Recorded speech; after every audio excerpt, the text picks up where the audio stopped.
Hey guys, welcome back. Today we are going to look at a kit that many of you probably haven't seen in a little while, especially in the last 3 years. And that is the Cadian Command Squad box. Now I got this earlier, I was not expecting it. I found it at a game place in Midland, in Canada. This is Event Horizon Hobbies, I found it. So, I already opened it up, obviously, just because, I was so excited to find this thing. Let's see, we got obviously, a bunch of stickers there to put on your army. And this was off to the side, sorry, the instruction manual.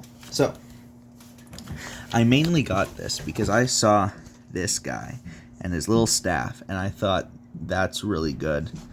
I need that for a commander. It looks just good for command. And then I saw his body, and that set it certain I needed those medals. Because, let's pull out my tank commander.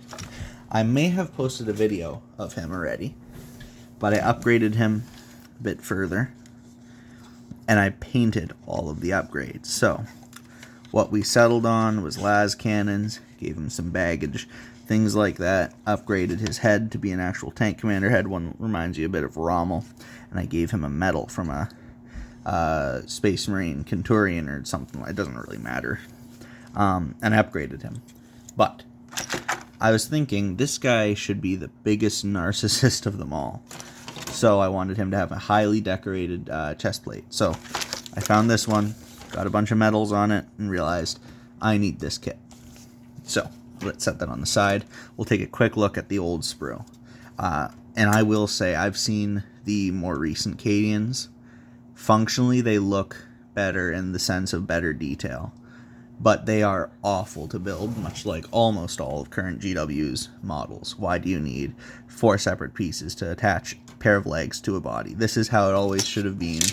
You get a body, you get a pair of legs, you're done. Like, yes, supposedly you get more posability from the other ones. But that's just wrong. I disagree. They're both equally monopose. You just don't notice it until you buy a second kit. So, however, let's look at the actual sprues themselves. So, starting over here, you get the best part.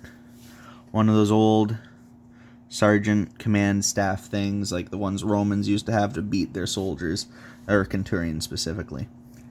You get a pointing arm, much like every tank kit. You do get a guy pointing. This one's a little different, though. It looks like they added in an actual special sleeve to signify he is an officer. Because if you actually look... Actually, I don't really have a good example on hand, because that's a kit-bashed arm with the pointer over there, so it doesn't really work. But if you have a proper tank commander pointing, all of them get this. Again, this could actually just be a tank commander arm that they put into this kit. I don't know. I don't have one on hand. But we're going to stick with the arms for now. We're going to skip these heads, though the heads are cool. We have a bolt pistol, sorry. A plasma pistol, which is going to be really good because my current, all of my army, I actually do not have enough plasma pistols. One of my buddies is going to be 3D printing a bunch to fit them in. But every single spare plasma weapon I can get is good. Same for Maltas. So you get a plasma pistol for the sergeant, then you get a power sword and a chain sword. What's interesting is I actually looked at the stat line a bit, and as you can see in the art, they do give the power sword to the banner bearer. But if you pull to the back here, I read this on the way home. Let's try and find it. I believe it was here. It's somewhere here. It says one veteran may take a regimental standard, but if you look, there's no actual way to do the power weapon. Oh yeah, actually right here, you cannot actually equip a power weapon, funny enough, on anyone other than, obviously, the officer, I'm fairly sure.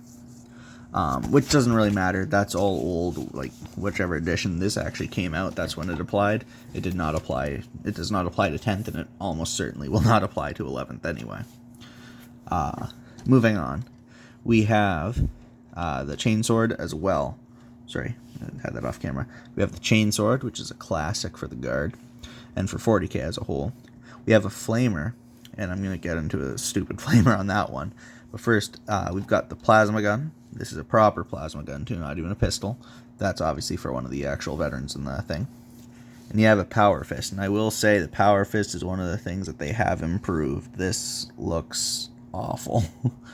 Like, it doesn't look awful. It does look good. It looks bad compared to the modern day versions that you get. But moving on from that, then we can switch to this. We got a plasma or a melta-gun, obviously. We got a grenade launcher, which you will never ever use. One interesting thing is you actually get a star. Actually, sorry, correction. Now that I'm looking at it, it's not just a star. So you get like 8-sided. It's really hard to see. My camera is not focusing as it should be, which sucks. I don't know what happened to my camera. They updated it, and now everything's worse. But anyway, it's hard to see, but he's got like a kind of like a 2, 4, 6, 8-sided diamond thing or circle, right? With like 8 pointed, sorry.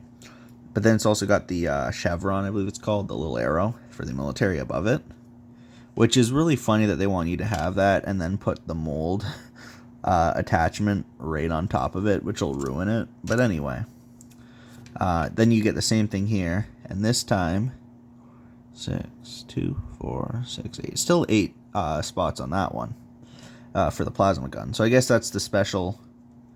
Well, what's the flamer got? The flamer's got a little flame symbol. It's hard to see. Again, camera is awful.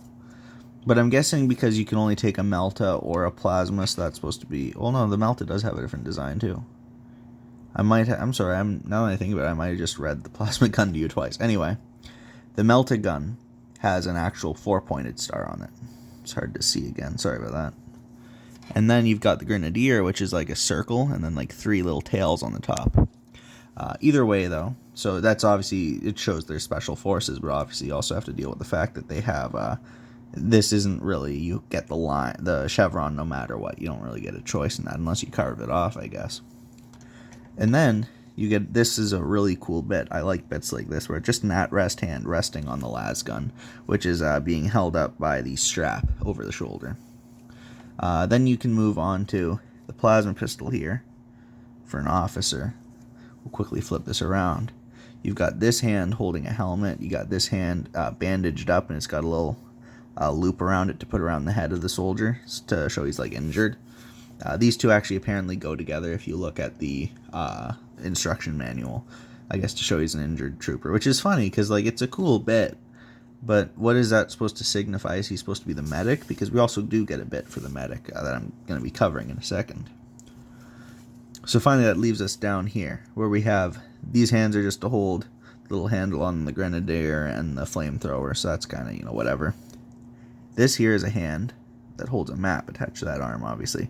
So you got a map arm, which they apparently, if you read the instruction manual, pairs with that hand. I guess because he's supposed to be a kind of spotter kind of thing. And then over here you've got the arm with the bandages. So you got the arm here, you got bandages right here. You can see the other side of the bandages. It's easier to actually see in the image where they got this guy sitting here with the bandages. To jump back though, we do also have this one, which I somehow skipped.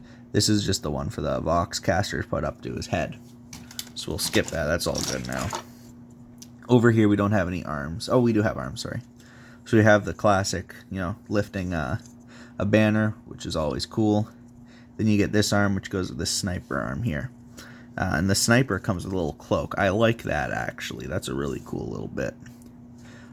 He's got a massive scope, though. That's almost unnecessarily big.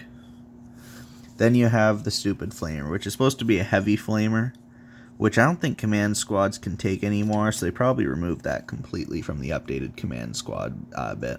Oh, sorry, this is the other arm that goes with the flamer. That's actually not. I don't know what that's for. Actually, that's probably the heavy flamer right there. Like to go with that to hold it up. Anyway. But yeah, you get the heavy flamer, which it's got 3 barrels, but it's only got 1 feeding tube, which is, definitely a choice. One of the barrels, to be fair, looks like it just feeds the lighter bit of the heavy flamer. But either way.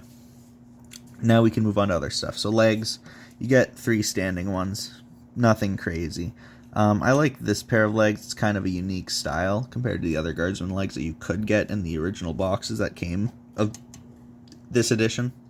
Obviously, these do not fit in with the new guard's legs and all that, but either way. These ones are kind of not that crazy different from the guard kits of the day, but the crouching one, that's a good one. I like that. I always think they should throw at least one crouching set of legs in guard boxes because, you know, if everybody's running or walking or anything, it's kind of boring. Moving on, we get the commander's legs. These are one of my favorite sets of legs in all models for guardsmen. Like, this is just perfect for an officer. It can attach to any of the coats. As you can see, it lines up really well with the given coat.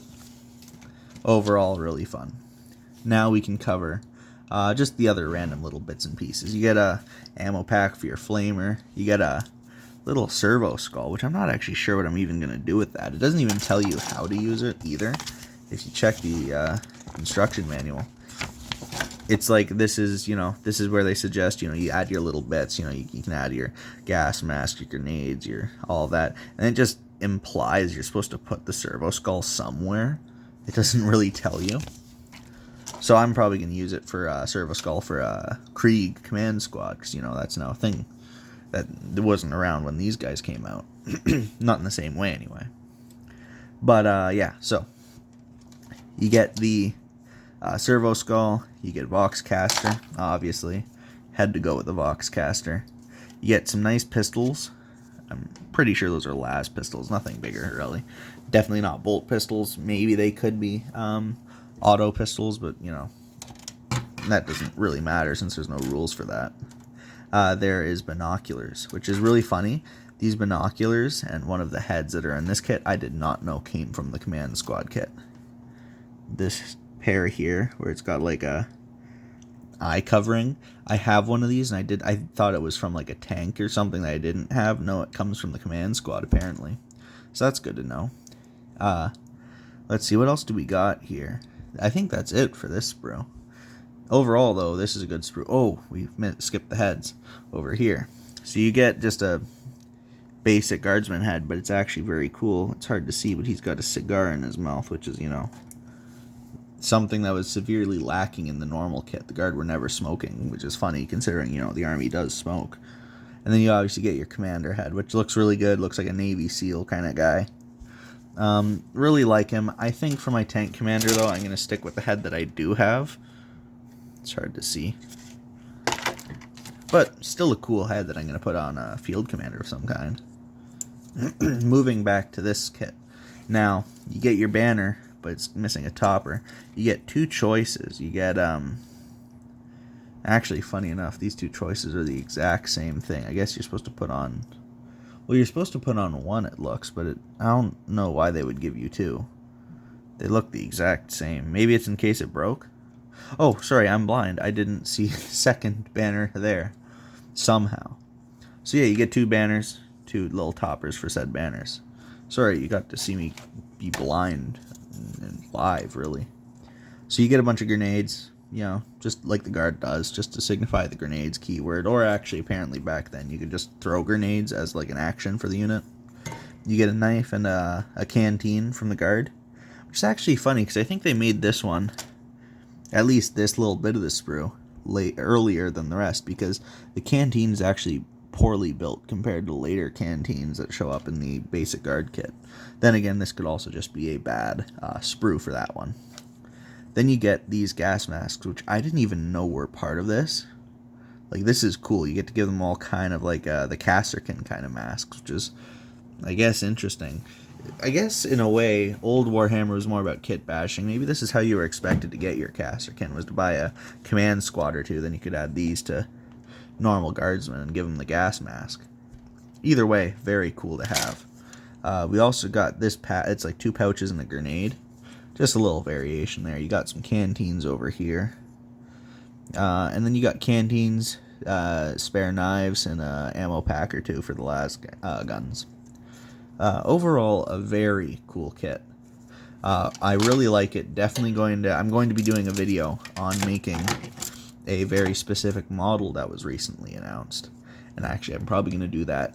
I'm going to record this, probably set this to post, and then do that, like make that video next, like right after. So, guess we'll see you then. Have a good day. Please like and subscribe. Leave a comment if you so wish. And have a good day.